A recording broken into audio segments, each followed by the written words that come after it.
আমি প্রায় ২ বছর যাবৎ একাকিত্ব জীবনযাপন করছি।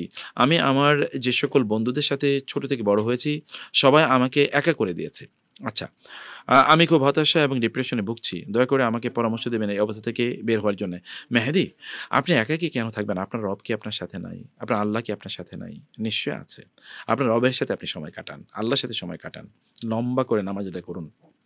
তাহাজ্জুদে নামাজ আদায় করুন, কোরআন তেলাওয়াত করুন, কোরআনের তাফসীর পড়ুন, দ্বীনি জ্ঞান অর্জন করুন। মনে রাখবেন, মানুষের গ্রোথ কিন্তু নির্জনে হয়, নিভৃতে হয়। মানুষের গ্রোথ একেবারে পাবলিকলি বিশাল ঘটা করে কোনোদিন হয় না। আল্লাহ তাআলাকে পেতে হলে আপনি যদি অনেক বড় হতে চান তাহলে আপনাকে একা কিছু সময় থাকতে হবে।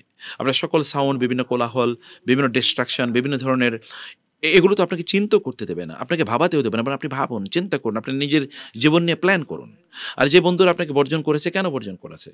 যদি এমন হয় যে আপনি দীনদারির কারণে তারা আপনাকে বর্জন করেছে, তাহলে তো তারা অন্যায় করেছে। এই বন্ধু কিভাবে আপনার বন্ধু হবে? আপনার এটা তো বন্ধু হওয়ারই যোগ্য না। আর যদি এমন হয় যে না আপনার দিনদারি নাই এ কারণে তারা আপনাকে বর্জন করেছে, তাহলে আপনার দিনদারি বাড়ান। আপনার বন্ধু অভাব নাই তো আপনি দিনদার বন্ধু এমন বানান যে বন্ধুরা আপনার মৃত্যুর পরে আপনার জন্য দোয়া করবে।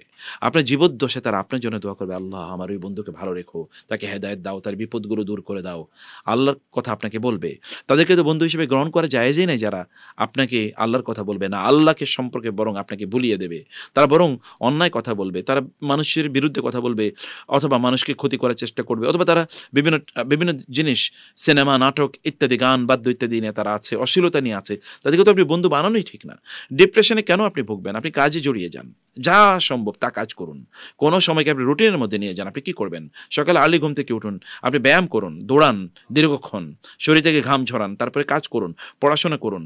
অন্যদের মানে আপনার পড়াশোনা যদি একাডেমিক পড়াশোনা থাকে সেখানে আপনি যান। যদি না থাকে তাহলে আপনি কাজ করুন, যেকোনো কাজ করুন। প্রয়োজনে ফেরি করে আপনি জিনিসপত্র বিক্রি করুন, প্রয়োজনে টং দোকান দেন, অথবা কোনো একটা জায়গায় ছোট একটা চাকরি করেন।